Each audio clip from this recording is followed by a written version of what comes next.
Magandang araw po sa ating lahat. Ito po si Shark Rider at ang mga kahulugan ng inyong panaginip. Sana po, i-subscribe po ninyo ako para anytime na may mahatid po ako sa inyong mensahe tungkol sa inyong panaginip, mabasa, makita at marinig ninyo.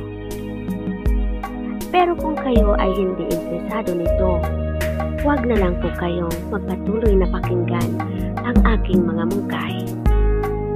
At yung mga interesado naman po, please, pakisubscribe po ninyo itong channel ko, Shark Rider.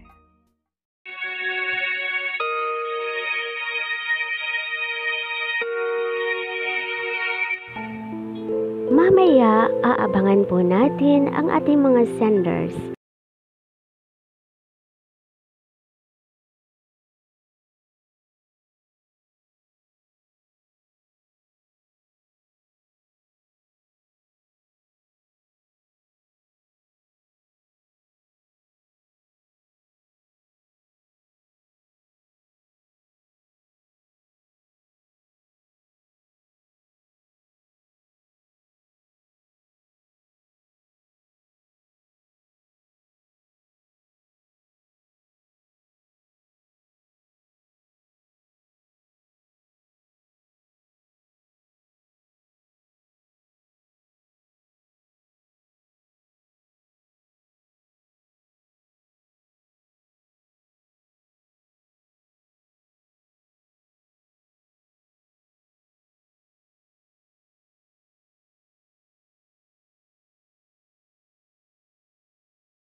sa ibang araw po, tatalakayin natin o ipagpatuloy natin ang ibang kahulugan sa iba't ibang uri ng ahas. At ito na po ang ating mga senders, babasahin ko na po.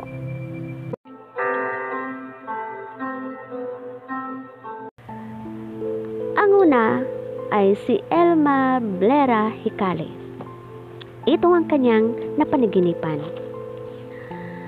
Bakit po ba lagi kong napanaginipan ang crush ko nung high school pa ako, kahit may asawa na ako, at hanggang ngayon ay wala na din siya?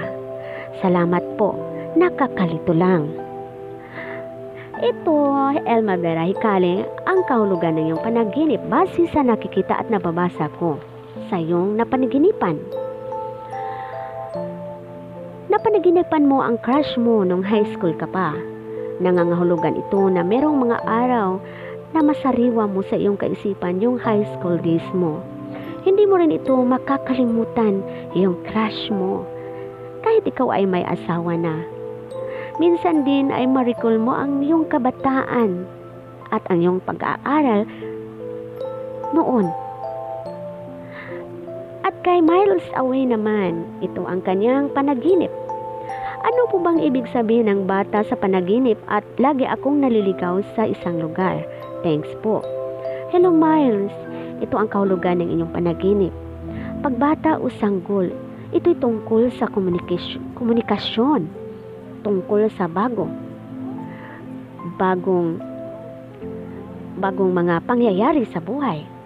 Like bagong negosyo, bagong plano, bagong mga kaibigan na darating sa iyo o regalo sa iyo na kailangan mong ingatan.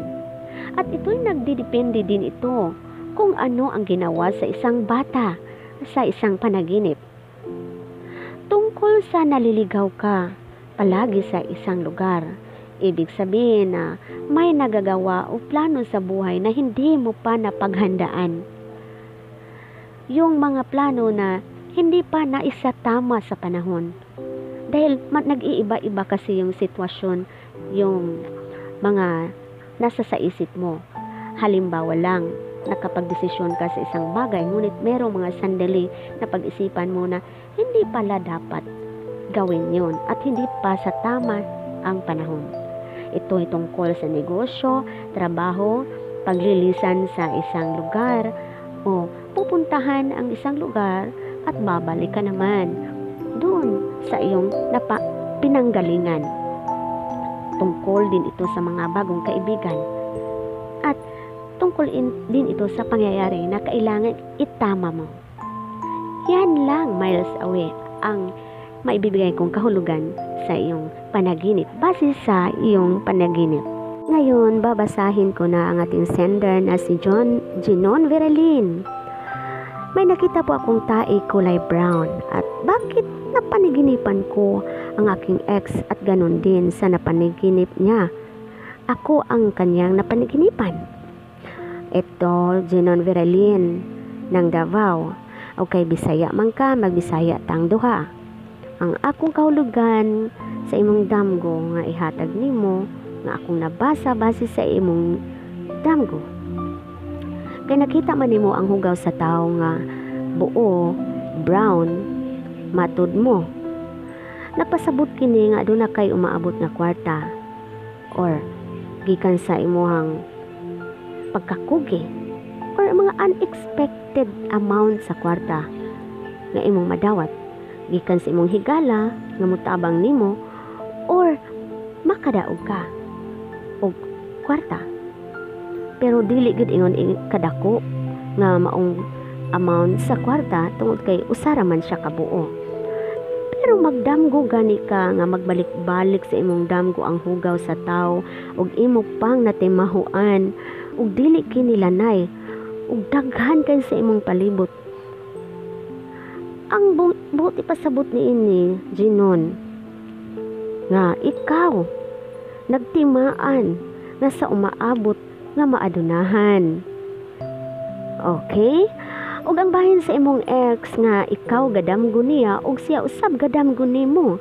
Ang buti pasabot niini nga duna pay gitago nga gugma, feelings sa usag-usa diha kaninyo apan sa inyong garbo inyo una kining gitaguan. Gipahilom ninyo ang mga masakit nga kasinatian.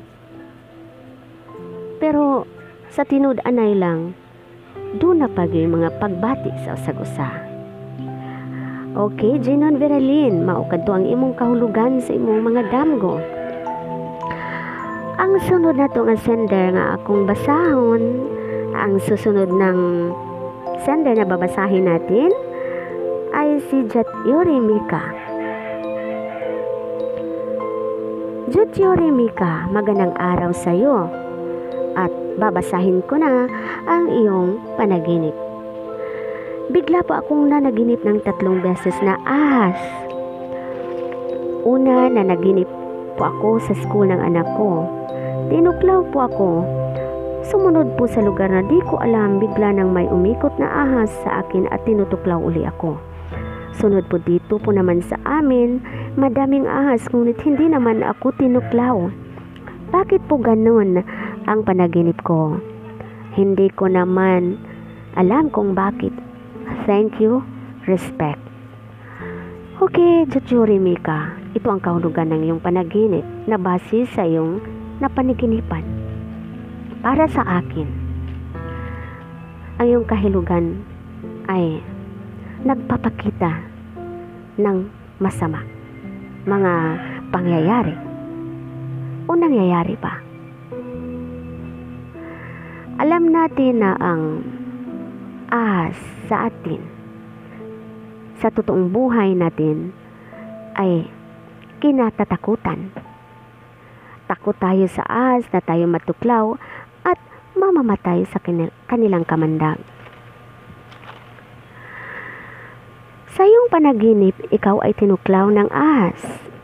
Ibig sabihin nito, may kaaway kang napakapanakit na sayo. At unti-unting mong madama ang sakit ng kanyang pananakit kasi natuklaw ka ng ahas. At kung sino man ito, alam kong nararamdaman mo ito at napapansin na. At hindi mo ito na lang pinapansin para hindi ka masasaktan. Pero kailangan mo itong pagtuunan. At huwag kang mabahala dahil alam natin ng ating mga kaaway hindi mananaig sa kapangyarihan ng ating Panginoon. Ipaglaban mo ang iyong sarili, ipaglaban mo ang iyong dangal at pagmamahal gamit sa kapangyarihan sa ating pagdarasal sa ating may kapal. Gamitin mo ang iyong puso, talino at makadiyos sa pagpakiglaban sa iyong mga problema o naging kaaway. Tandaan natin na ang ahas sa totoong buhay ay mga tao na nasa paligid natin na handang saktan tayo at tuklawin, tuksuhin, traidorin. At ipaglalaban natin ang tamang nararapat. Yan lang, Jatyori Mika, ang kahulugan ng iyong panaginip base sa nakikita ko na pinapadala mo sa akin ng tungkol sa iyong panaginip. Okay, sa inyong lahat, muli magandang araw sa atin at sana patnubayan tayo ng ating buong may kapal sa kabutihan, walang kapahamakan at kapayapaan. Kaya subscribe po sa aking channel, Shark Rider, at ang inyong mga kahulugan ng inyong mga panaginip. Magandang araw po sa ating lahat. Salamat!